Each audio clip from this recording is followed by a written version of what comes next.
برگردونم باید امشب پیشم باشی، شاید با عشق برگردونم.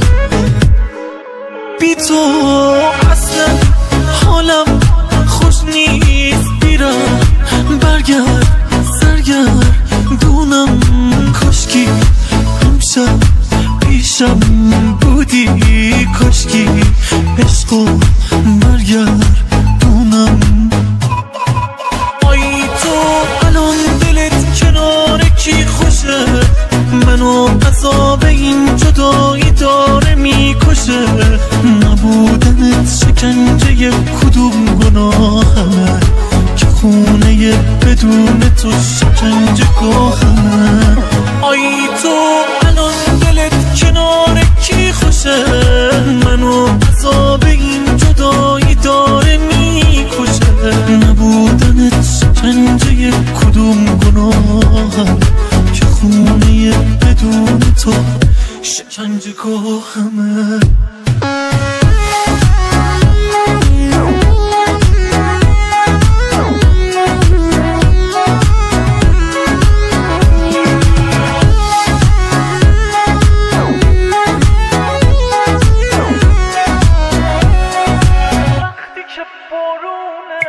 باز من دیوونه وقتی که بارونه، چترمو میبندم تو که دلم باشه.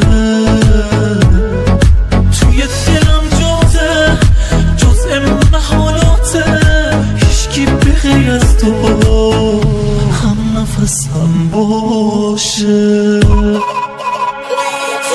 آی تو الان دلت کنار کی خوشه، منو عذاب این جدایی داره میکشه.